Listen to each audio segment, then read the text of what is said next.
Hello everybody and welcome back to my channel. I'm Mr. Firewall, but you can just call me Chris.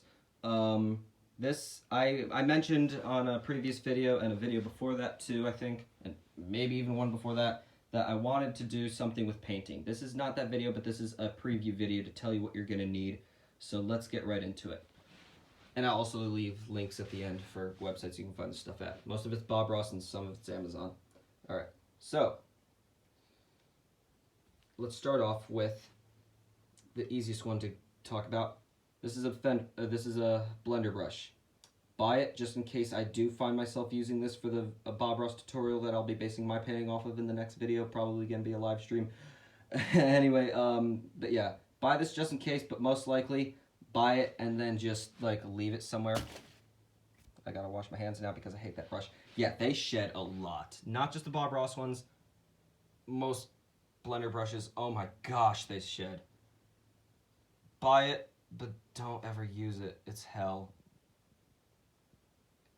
Just buy it just because, but don't use it. Next, yeah, that brush is straight from hell. Next, these are the 2-inch brushes. You're gonna need at least 4. I have 5 just because, why not? Yeah, I got 5. These are from Bob Ross. You can use these to do multiple effects, which I will explain on the live stream, which I will also be recording in case you want to go back and watch the live stream twice, or however many times you want to watch it. Yeah, I'll explain these in further detail then. I'll take these off because I need to show you guys what this thing is at one point. Yeah, next, the 1-inch brushes. I'll explain these in further detail, but you can get these at Bob Ross. Multiple effects with these. You need at least 3. At least 3. More would be great, but 3 is great also. You need at least 3. Don't mind this last one, it's in very bad condition. Yeah, I'm working on fixing this one. It's easy, I just have to wash it out in odorless paint thinner, dry it off, let it sit. It's just because all the paint isn't out of it yet. Neither with this one, but this one's in much, camera can focus, in much better quality. But anyway, yeah, there's that. Yeah, I'm gonna fix that brush. Anyway, next, the fan brushes. I need you and you and you to come to the main office. Why did you fall? Anyway, anyway, sorry, I'm in school. I have to make those kinds of jokes. I'm not in school right now, but you know, I'm in high school. Big fan brush. Clouds, trees, specifically pine trees, some land areas, certain water features and whatnot. You can do a lot of stuff with these brushes. These ones are stained because I use them a lot. I've never used this one yet, but I'm sure I will in the live stream. Yeah, I'll explain them in further detail in the live stream, which will be tomorrow, by the way, in case you're wondering.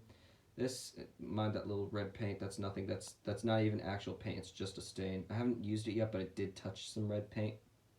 So yeah, it doesn't affect the brush at all. This has been dry for a while. Yeah, this is a 1-inch oval brush. Yes, it's a 1-inch oval brush. Bob Ross makes the best oval brush. Haven't used it yet, but I have used oval brushes in the past, and I can tell that they haven't. I've watched him use this as well, so I know that it's the best. Anyway, this is a half-sized round brush. There's no full-sized one from what I can tell.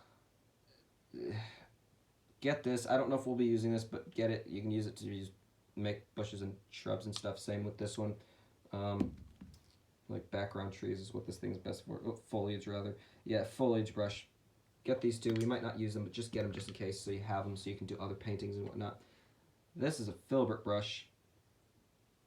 It's useless to this technique because it's a traditional paintbrush. It's the one that you see people hold weird and tap the canvas with the paint with like a little bunch of saps that they are. Yeah, this is a traditional painting brush. You're not going to need this most likely. I've seen him use this on a few of his paintings, but I don't think you're going to need it. Anyway, but yeah.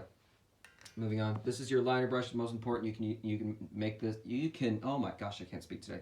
You can use this to make effects such as tree limbs and whatnot, and like branches, like big obvious branches. Unlike with the knives, which I'll show you in a second, where you can just scratch in sticks and twigs and make mountains and stuff. You can make much more obvious branches and sticks and twigs and stuff, and most importantly, this is the most important brush because you sign your finished painting with it. Actually, all the other brushes are more important with them because you can make the painting with them. You have nothing to sign if you don't have anything in the first place. But Second most important brush is the script liner brush. Everything else is the most important. This is the second most important. Sorry I'm talking so fast. I had a lot of caffeine earlier. But yeah. Get a good look at that. Can you focus in on the bristles, please? Please and thank you.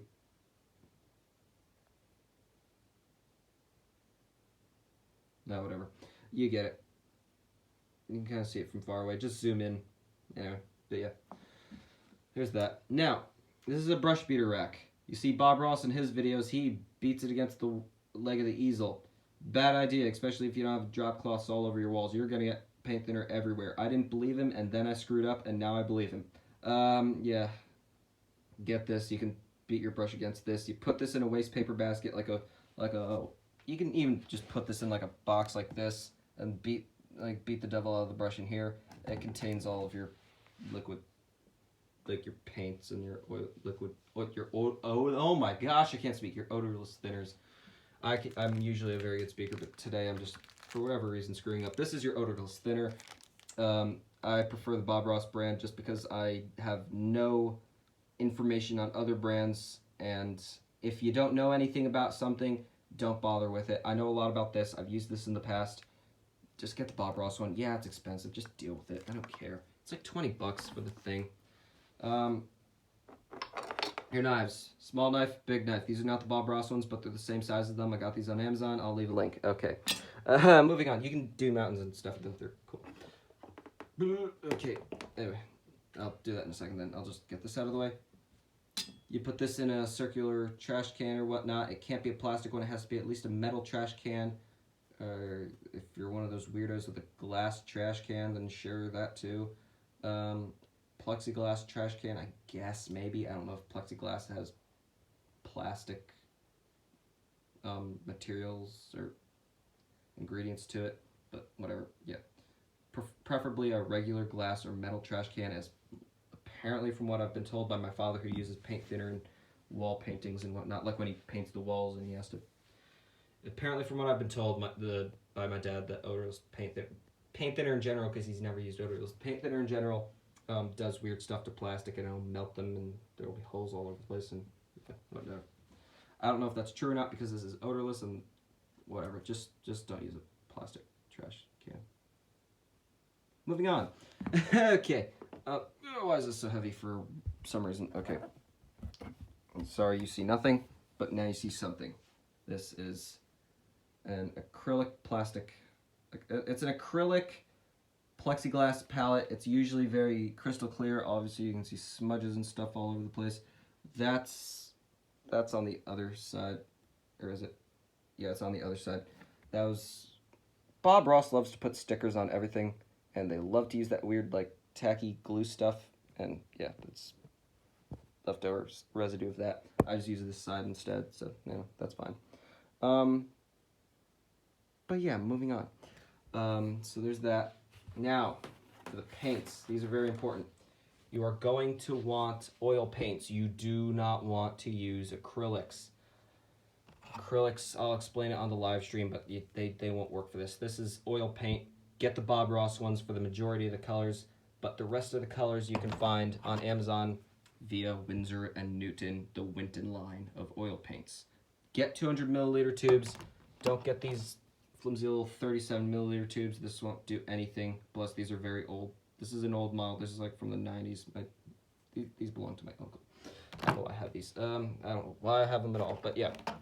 Winsor & Newton and Bob Ross together, they make heaven. Best combination. This and this are liquid colors. This is liquid white and liquid black. I haven't used liquid black yet, so I'm not going to experiment with anything on the live stream. Why would I experiment with something I don't know how to use yet? So yeah, we won't be using that. Fuck that. Sorry, pardon my French. I'm so sorry. I swore at you people. If anyone in the comment section is offended, I'm sorry. But yeah, liquid white. Screw liquid black, we're not using it.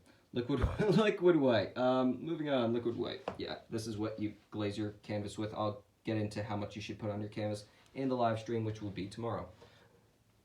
And now, liquid clear. the same concept as liquid white, but it's clear. I haven't used this on canvas yet, but I have used this to thin paints. That's why it's majorly. There's only 3/4 left. There.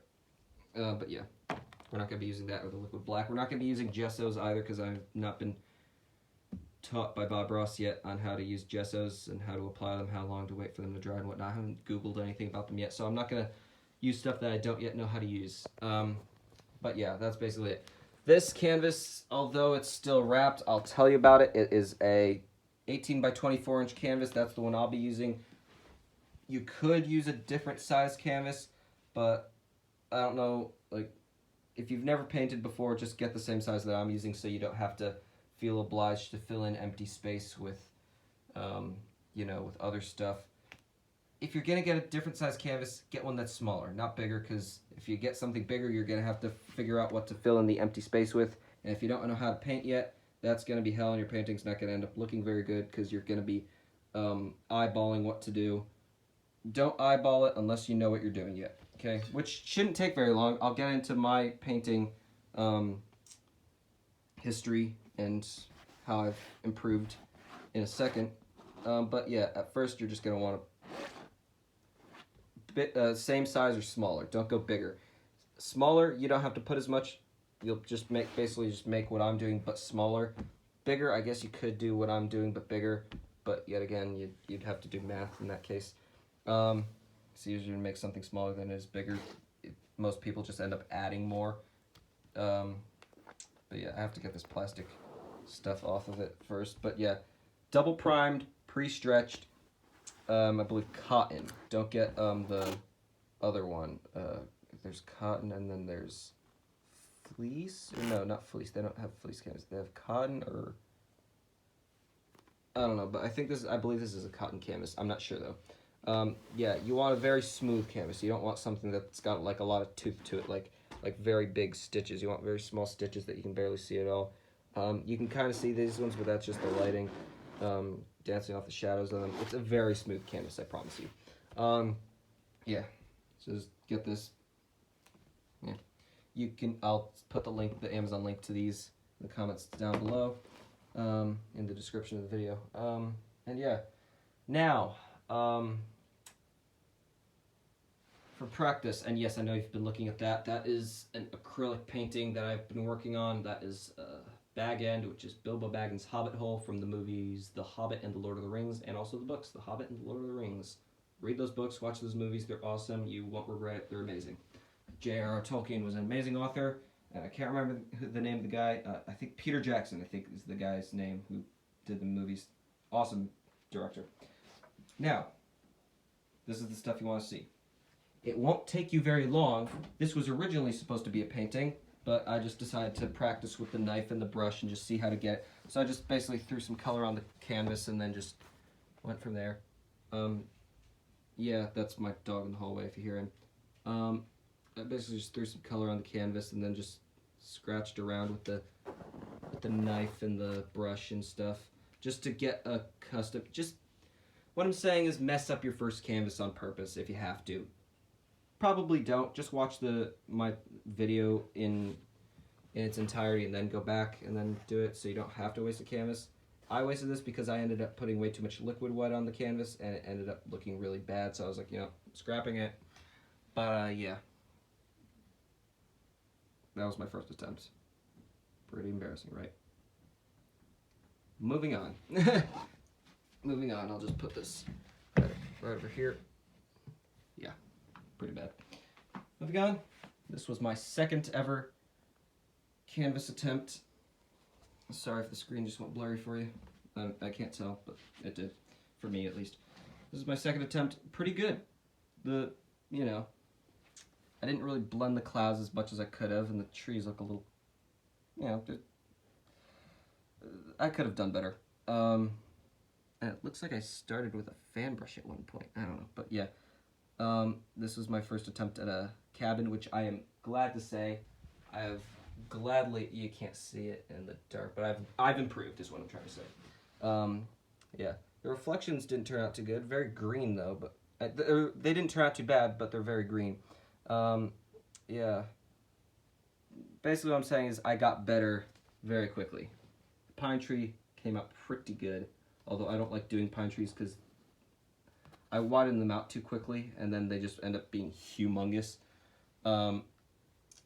Yeah, we're not going to be doing pine trees in that live stream, to say the least. Probably not. I don't know. We might, if I'm feeling brave. Second one, I tried pine trees again because I believed in myself, and then I screwed up because they became too triangular. Yeah. But that was my first mountain attempt, and it did come out pretty good. The reflections came out pretty good. The waterfall's a little bit abstract, but that's fine. The bushes, I still hadn't mastered the bushes at that point yet. The clouds came out a little bit better, but the background trees, I forgot to go directly up and down. They look like they're blowing 1,000,000 miles an hour in the background. Yeah, to say the least, that's my third attempt. I can just put these back down. Yeah, that was my third attempt. Sorry about so much moving around and stuff. I apologize, but I have to. And a good way to practice doing mountains, I did this a couple days ago, just practice on a poster board with no liquid white, no nothing. Don't even bother blending it. Just use a knife and just practice. I might go into that in the live stream as well. But just practice, essentially. Just practice. That's one way to get better at it. After that mountain, I did. Pulling out. Oh, there we go. That sounded very dirty the way I said it. I apologize. Oh, and I also practiced on this one too. Anyway, but yeah, there's this. This came out wonderfully. As you can see, my clouds improved dramatically, mainly because I was using a different technique that Bob showed me. Pine trees still screwed up. I've still not mastered pine trees yet. But yeah, to say the least, the trees don't look like they're blowing 1,000,000 miles an hour. The bushes look so much better. And this is just my what? My my fourth attempt. This is my fourth attempt. And I'm already better. Look at this. The reflections are beautiful. I probably should have put a little bit of highlight on that island because now it just looks like a dark green blob. And it stands out like a sore thumb. I slurred my words really bad. It sticks out like a sore thumb. The path, pretty good if I do say so myself. And yeah, there's that. Then after that, almost immediately after that, a couple days later, I'll explain what these marks on the side of them are in the live stream. Why not? It's just my way of keeping track of which one's which. I did that with a knife. I'll show you how to do that in the live stream. Oh gosh, I almost tripped. I've got so much stuff in this room. But yeah, this is my first and for now only attempt at a winter scene. Not that bad. The mountains are, they look a little triangular. But the winter clouds came out great. The bushes came out great. The path, I don't know why I didn't cover it in snow, but the path, came out pretty good. Frozen water looks great. Not too much movement on it. That's awesome. Background trees look awesome. This mountain over here looks great. This one, I don't know. I guess it's a mountain range, I guess you could say. But yeah, could have done better, is what I'm saying. But, for the most part, pretty good. So leave that right over there. Okay. Then, my most recent attempt. I actually downgraded in the quality of my bushes, mainly just because I let my OCD take control. But the mountain looks pretty good. It's still a little triangular, but looks pretty good. Background trees look amazing. They look like background pine trees. Yeah, this tree looks pretty good. These trees look pretty good. And then, yeah, this is my cabin. Came out way better, if I do say so myself. Path looks pretty good. That's my signature down there. And, yeah. Here's the trees. I got better at highlighting the trunks and whatnot. Scratched in a few sticks and twigs here and there. Put a path. Could have done better with the path, but whatever. I put a little water in the background there, Clouds, I could have done better, but whatever. I'm not complaining. They look pretty good. Very well blended in. But yeah. Mist and everything. It looks pretty good. This is my most recent attempt, guys. So yeah. Looks pretty good, if I do say so myself. I like that I put the smoke coming out of the chimney. That's awesome. But yeah. That's that, guys. I'm going to put this in a place where I'm not going to break it. Back over here where I don't usually walk. Same thing with the pallet. I'll just put that on top of it. And then, yeah, that's all the stuff you need. I will go over what colors you need real fast, and then we'll get going. Sap green. Possibly burnt umber, haven't used it yet though. Titanium white. This is just more titanium white. Let me just get that out of the way. Possibly phthalo green. Just get all the colors I'm listing. Just in case, because I'm definitely going to do more of these painting live streams. Dark sienna, definitely.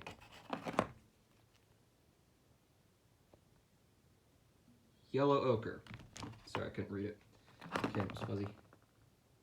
Mountain mixture, you don't really need this one. I bought it because I wanted it.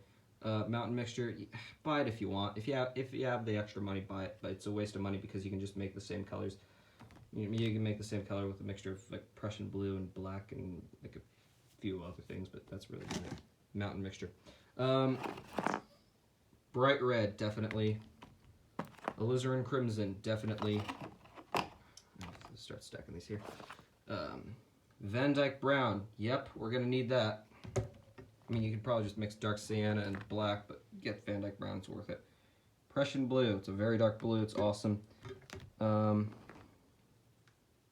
blue, oh yeah, you're gonna need that. You could probably just mix Prussian with white, but just get phthalo, it's worth it. Cadmium yellow, oh yeah. Okay. I believe Indian yellow, we're definitely gonna need that. Then what's this last one over here? This one is Midnight Black. You're going to need the Midnight Black. You could probably use Ivory Black, which is the Winsor & Newton version of Midnight Black, but I would advise those. Those are the paints you're going to need. Take as many days as you need to order the stuff because you can't buy Bob Ross stuff in your arts and crafts shops because Bob Ross only sells at Bob Ross website. And yeah, I'm just put this stuff back. And then that'll be the end of this video. Thank you guys for watching. See you guys tomorrow if you guys already have the stuff, if you've painted before. If you haven't painted before, you probably don't have the stuff you need yet, at least. Don't worry. Aside from the paints, the rest of it's pretty inexpensive. And the brushes are very expensive. The brushes and the paints are expensive. That's a I believe $32 palette. So yeah, that's expensive too. Sorry for me sounding like I'm shouting in your ear. My microphone's broken and it blasts sound for whatever reason. But yeah. Yeah, that's pretty much it. I'm pretty sure I discussed these two. If I haven't discussed them, I know I discussed this. I forget if I discussed this though. I'll discuss it in the the live stream anyway. I'm gonna go ahead and post this video and probably charge my phone as well because I got a low battery warning. Yeah. I'll discuss everything once again in the live stream. Happy painting, stay safe, rock on, and play Forge of Empires. Not a sponsor, but it's super fun, and I've been addicted to that game. It's awesome. Anyway, yeah, a little shout out to my Forge of Empires guild. It coincidentally called Bob Ross. Oh, one more thing to discuss. If when you order your oil paints, you squeeze out the paint and you realize that the oil is kind of separated from it, and there's oil all over the palette and it's making a mess and this paint is sliding all over the place. What you can do is scrape off the stuff with a knife, essentially just like here's your palette, right? Just scrape it up with a knife. It'll blob up all over the edge of the knife, and then just smear it down as flat as you can onto this surface. Just do that. And then just keep on doing cardboard. Yeah, just keep doing that. Scrape it up, putting down, scraping up, putting down, and then it'll eventually become firm again. You want your oil paints to be firm. This has not had any time, well, it's had a little bit of time to dry. I did this just last night. But as you can see, it is still wet. Still wet, okay? If you didn't believe me before, believe me now. Oil paint takes several days to dry, so this is by no means dry. By no means is this dry. See, I'm even scraping it up.